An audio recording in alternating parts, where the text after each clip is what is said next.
bonsoir ou bonjour à toutes et à tous.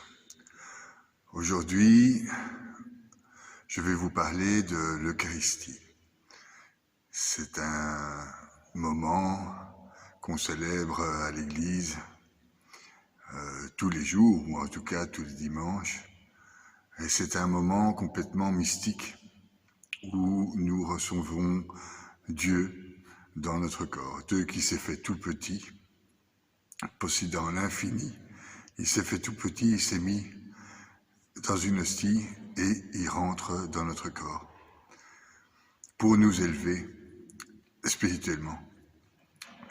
Pour ça, il faut avoir cette notion plus théologique ou plus mystique que je vais vous expliquer aujourd'hui. L'Eucharistie en tant que sacrifice. Sacrifice de Dieu, fait homme, mais aussi sacrifice de sa propre personne, de sa propre âme, de nous-mêmes, en somme, avec les autres. Je vais commencer par lire la Bible comme à l'habitude, en prenant le prophète Osée de l'Ancien Testament, Osée au chapitre 6. Je veux la fidélité, non le sacrifice, la connaissance de Dieu plus que les holocaustes. Il s'agit donc, encore aujourd'hui, de connaître pour avoir révélation. Cette parole d'Osée n'oppose pas l'éthique et le culte. Ce serait réduire la religion ou la spiritualité à une sorte de moralisme. Elle indique, par contre, une démarche qui appartient à Dieu, car seul lui réveille et éveille l'amour. Quand on fait une place dans notre cœur pour Dieu, il éveille et montre la route vers l'amour. C'est un processus de purification, de transformation intérieure, et nous devenons unis en un seul corps, celui du Seigneur et celui de l'Église, par extension. Saint Augustin souligne que le sacrifice chrétien est d'être tous en un seul corps, en Christ. C'est le mystère que l'Église ne cesse de célébrer sur les sacrements de l'autel, cette fameuse Eucharistie, connue de tous les fidèles, où elle apprend qu'elle est offerte à l'oblation qu'elle fait de Dieu. Il s'agit d'un acte mystique. L'Eucharistie est le sacrifice de notre intellect agent. Pour Dieu et en Dieu, pour tous et en tous, amplifié chaque jour par les paroles des Écritures saintes et par l'égrégore pieuse de toutes nos prières rassemblées. Dans ce sens, la liturgie unit le corps de la foi, de notre foi, au corps de Dieu. En Matthieu 26, là se déroule la scène. Pendant le repas, Jésus ayant pris le pain et prononcé la bénédiction, le rompt en donnant à ses disciples, il dit « Prenez et mangez, ceci est mon corps. » Puis, ayant pris une coupe, ayant rendu grâce, il leur donna en disant « Buvez-en tous, car ceci est mon sang. Le sang de l'alliance versé pour vous et la multitude en rémission des péchés. Je vous le dis désormais, je ne boirai plus de ce fruit de la vigne jusqu'au jour où je boirai nouveau avec vous dans le royaume de mon Père. » Il est en somme dans cette Eucharistie avec nous. Son amour s'est inséré dès lors dans l'horizontalité. dans l'histoire des hommes. Par ce repas, il a brisé ce qui emprisonnait l'humanité. Les chaînes qui, de l'horizontalité, retenaient l'homme en esclavage, au mal. Le Christ est devenu le cordon du salut qui nous tire tous ensemble, unis, vers l'éternité, vers le rivage de Dieu. Il nous montre en somme la voie de ce sacrifice. Le chemin de croix. Pour Thérèse de l'Enfant Jésus, la petite Thérèse, l'Eucharistie est par excellence le sacrement de l'amour miséricordieux de Jésus, de l'amour divin, qui s'abaisse et qui se fait tout petit, désirant s'unir à nous, vivre avec nous, en nous. En quelques mots, Thérèse résume toute sa spiritualité. Je ne puis craindre un Dieu qui s'est fait pour moi si petit. Je l'aime, car il n'est qu'amour et miséricorde. Aussi, Thérèse nous a fait des poèmes sur cet amour divin qu'elle a pour le petit Jésus. Mon ciel est caché dans une petite hostie. Oui, Jésus, mon époux, se voile par amour. À ce foyer divin, je vais, je puise la vie, et là, mon doux sauveur m'écoute nuit et jour. Oh, quel heureux instant, lorsque dans ta tendresse tu viens, mon bien-aimé, me transformer en toi. Cette union d'amour, cette ineffable ivresse, voilà mon ciel à moi. C'est ce que dit notre Thérèse de l'Eucharistie. Oh, bien sûr, elle est romantique. Ce n'est pas pour rester dans un ciboire d'or qui descend chaque jour du ciel, c'est afin de trouver un autre ciel qui lui est infiniment plus cher que le premier. Le ciel de notre âme, dit-elle, fait à son image, le temple vivant de l'adorable Trinité. Ah, Thérèse, il y en a d'autres de Thérèse. Aujourd'hui, en 2020, a été béatifié Carlos Acuti, en octobre 2020. Lui aussi était l'exemple d'un jeune dont la vie quotidienne était animée par l'amour de Jésus dans l'Eucharistie. L'amour de Dieu qui descend d'abord dans le tabernacle, ensuite dans Jésus, Dieu fait homme, ensuite dans l'Eucharistie, ensuite dans notre âme, notre jardin intérieur. Il se fait tout petit, l'infini, pour entrer dans nous. Les chrétiens assurent que Jésus, le Sauveur du monde, qu'à travers sa mort, les péchés nous sont remis, nous sont pardonnés. Mais pourquoi, me direz-vous? Alors, il s'agit de 3 grandes métaphores. La première métaphore, pour résumer, c'est la rançon de Satan. Elle fut avancée par Grégoire de Nyssée. Elle est basée sur les versets tels que Marc en 10:45. « Car le Fils de l'homme est venu pour servir et donner sa vie comme rançon à plusieurs. » Dans cette métaphore, Jésus libère l'humanité de l'esclavage de Satan et ainsi de la mort, en donnant son propre corps comme rançon. Dans l'Ancien Testament, le rachat ou la rédemption est souvent acté en geste commercial. On avait le droit du rachat quand on avait perdu un champ à cause de ses dettes, par exemple du fait d'un frère qui était pauvre. Par la suite, on pouvait racheter le champ. C'est par exemple en Lévitique 25, je vous invite à le lire. La victoire de Satan donc consiste à échanger les vies de l'imparfait, donc l'humanité, contre la vie du tzaddik, le sage, le juste, le parfait, Jésus. C'est la première métaphore. Et la deuxième métaphore, elle est développée par Anselme de Canterbury au XIe siècle. Elle est appelée la théorie de la satisfaction.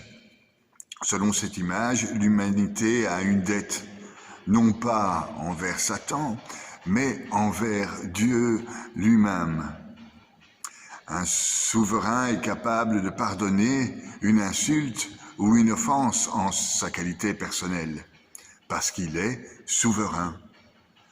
Il ne peut pas s'il est divin et désordonné. Anselme affirmait que l'offense envers Dieu était si grande que seul un sacrifice parfait pouvait faire l'affaire, pouvait satisfaire la situation. Et Jésus, à la fois Dieu et homme, est ce sacrifice parfait. En Romains 6, on peut le lire, le salaire du péché, c'est la mort. Qu'avez-vous récolté alors à commettre des actes dont vous avez honte maintenant? Il nous faut, par ce sacrifice de l'Eucharistie, mourir une fois de plus à nous-mêmes. Le Ramel, un mystique juif du XVIe siècle, je crois, en rajoute une couche. Il dit que si l'intention de Dieu n'est pas de châtier les impies, ou s'il le serait en tout cas, le monde serait déjà détruit actuellement. Mais comme son intention va uniquement vers le bien et vers l'amour, son châtiment et ses remontrances ont unique source cet amour. Comme vous le savez, Dieu est amour. Il a voulu donc perpétuer l'existence, même lorsque le mérite des hommes est absent. Cette perpétuité n'est jamais affectée ou diminuée. Il peut perpétuer l'univers, indépendamment de toute notion de mérite humain.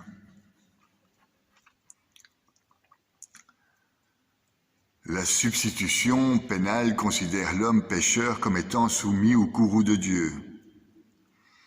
Et c'est l'œuvre salvatrice de Dieu, se substituant à la place du pécheur, supportant la malédiction à la place de l'homme. Et oui, en effet, en Galates 3,13, quand cette malédiction de la loi, le Christ nous a rachetés en devenant pour nous objet de malédiction, car il est écrit en Deutéronome 21, il est maudit celui qui est pendu au bois du supplice.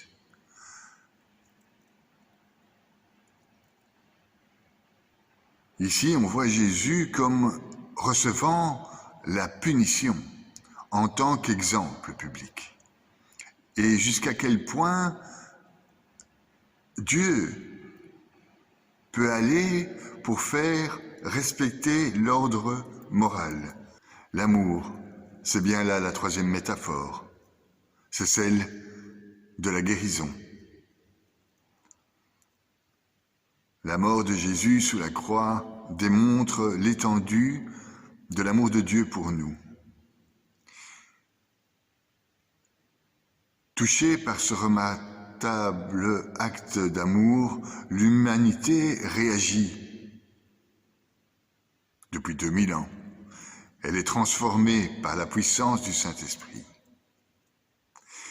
C'est là la théorie de l'influence morale, celle de l'amour, celle du bien.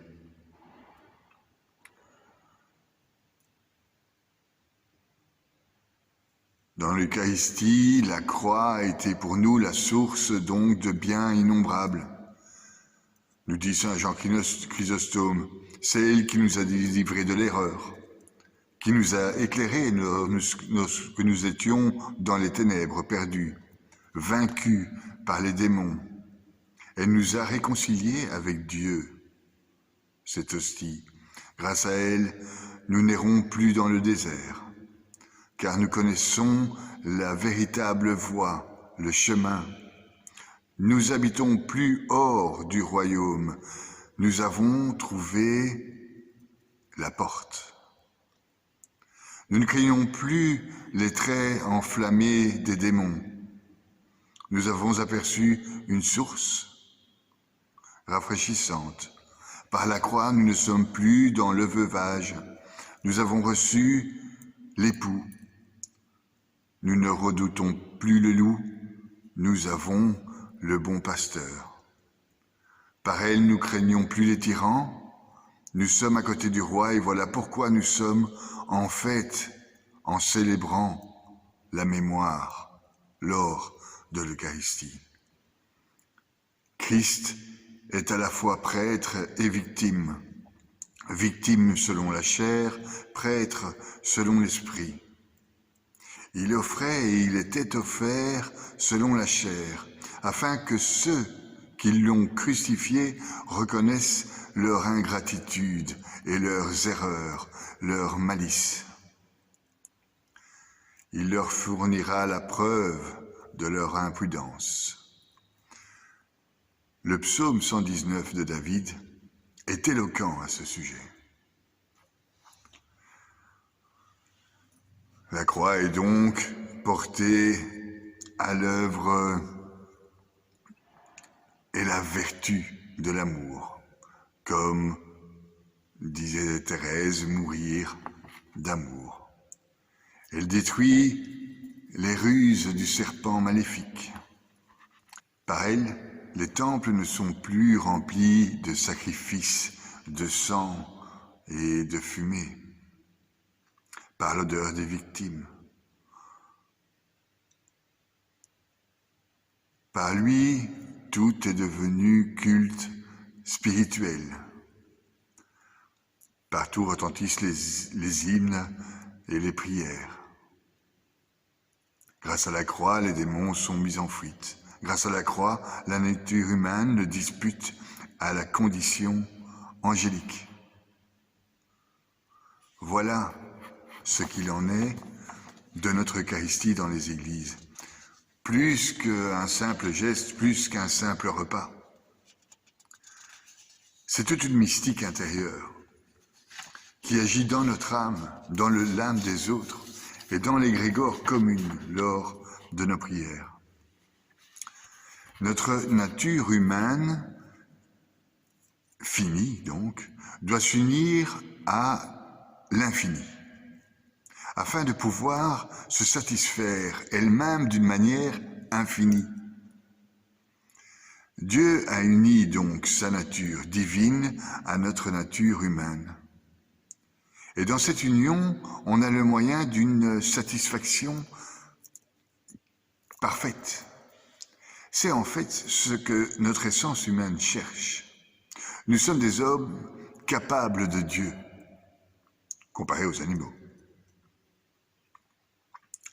C'est là le bienfait de la providence divine, puisqu'un acte fini et limité par le supplice de la croix ou de l'Eucharistie ou des sacrements, nous a donné dans le Fils un fruit infini par la vertu de sa divinité. C'est à l'école de Catherine de Sienne. À l'école de David, dans le psaume 32, « Quand je me suis tu, mes os se consumaient, je gémissais toute la journée, car nuit et jour, ta main s'appesantait sur moi. Je t'ai fait connaître mon péché, je n'ai pas caché mes iniquités, j'ai dit, j'avouerai mes transgressions, l'Éternel. Et tu as effacé la peine de mon péché. » Plus tard, l'apôtre Pierre répète quant à lui, « Vous savez que ce n'est pas par des choses périssables et par l'argent ou par l'or que vous avez été rachetés. » de la vaine manière dont vous avez de vivre. Vous avez été héritiers de nos pères par le sang précieux du Christ, comme un agneau sans défaut et sans tache. Bon, c'est un peu facile, me direz-vous, mais sachez que les tentations ne cesseront jamais dans ce monde, dans la vie. Mais dès aujourd'hui, chacun peut sortir de l'emprise des démons et du péché. Le mal nous poursuivra, mais on ira plus vite que lui. Il vous réclamera, vous pourrez lui opposer le sang de Jésus et affirmer « Je ne te dois rien ». Jésus a tout payé. Oh, mais ta conscience fait bien l'œuvre du démon, l'œuvre du diable quand elle te pousse pas à obéir à l'évangile. Ou quand elle est l'œuvre du diable aussi, quand elle te pousse à te juger toi-même, à te condamner sans raison, à t'accuser, où tu te rappelles constamment comment tu as déçu le Seigneur, te conduisant à la dépression et à la crainte.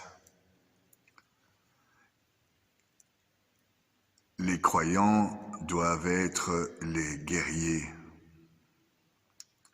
qui en appellent à l'autorité et à la puissance du sang du Christ Dieu, lorsqu'ils subissent les attaques du démon,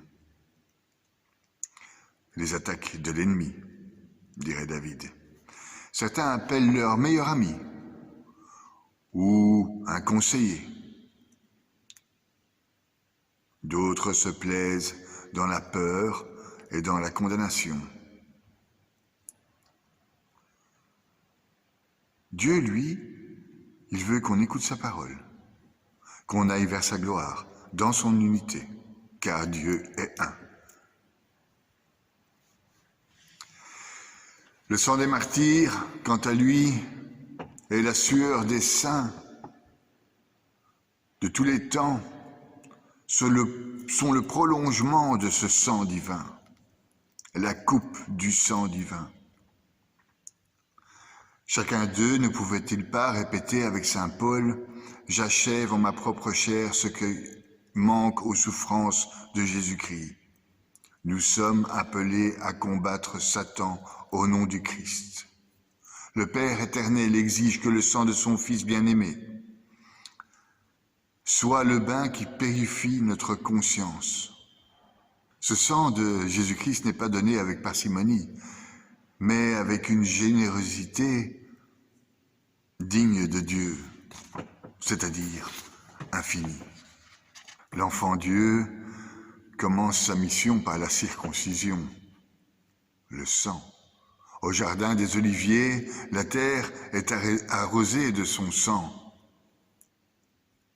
Au prétoire, lorsqu'il se fait couronner d'épines, sa tête dégouline de sang. Dans l'Eucharistie, nous sacrifions, nous sanctifions. Nous sanctifions notre propre sang au nom de celui du Seigneur. Sur les sentiers du calvaire, les pas du Sauveur sont marqués par les traces de sang. Ce précieux sang jaillit encore avec effusion au moment où les soldats lui arrachent violemment ses habits. Ses habits collent et ses plaies sont béantes. Des fleuves de sang fécondent la terre. On lit dans l'Exode, dans l'Ancien Testament, dans l'Exode 12, on lit les consignes que le Seigneur a données à Moïse concernant le sacrifice, le sang, l'immolation de l'agneau. Ce sera un agneau mâle, sans défaut et sans tache, immolé par 2 soirs. On le mangera avec des pains sans levain et des feuilles amères. Le sang vous servira de signe. Vous prendrez un bouquet d'hysope. Vous le conserverez en souvenir de ce jour. Jésus est l'agneau pascal, sans tache, sans défaut, sans péché. La communion, c'est le pain, sans levain. Les feuilles amères rappellent l'acidité du vinaigre que le centurion donna au Christ sur la branche d'hysope.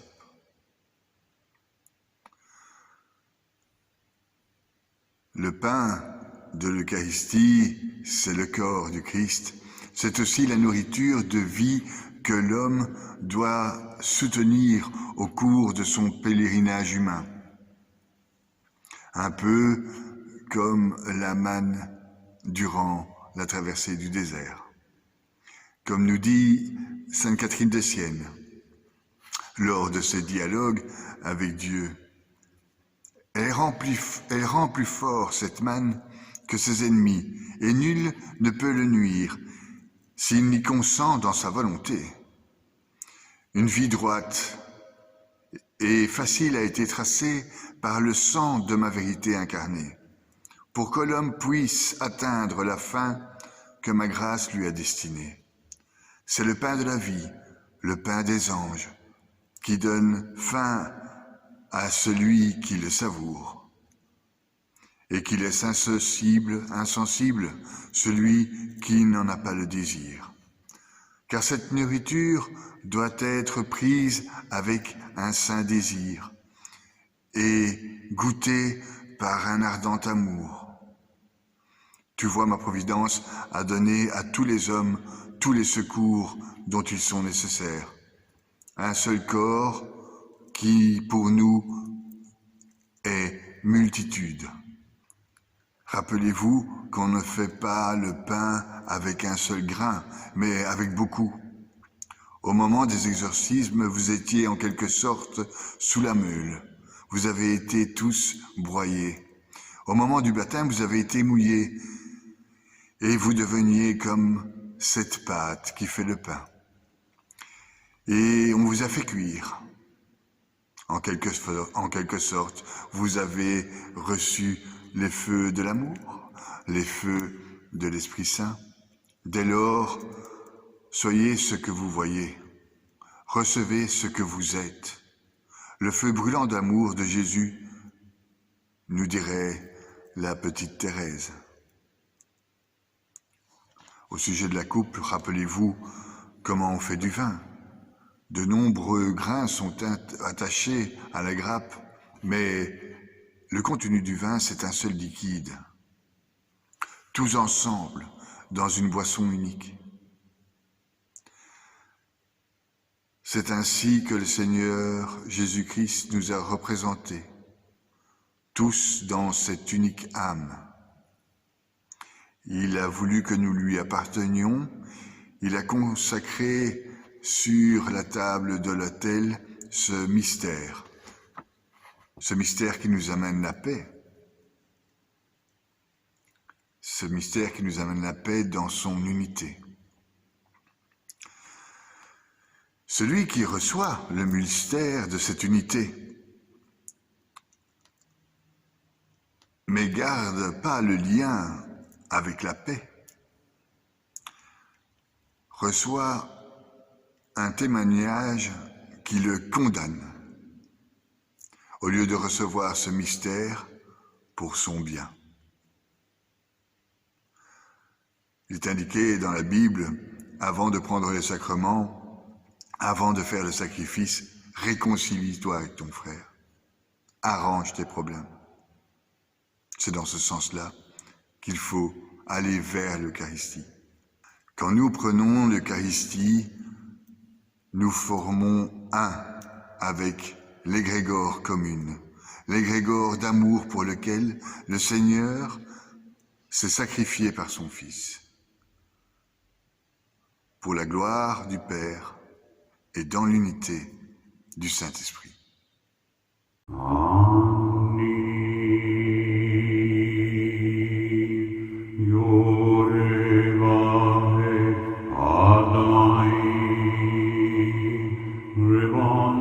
Shall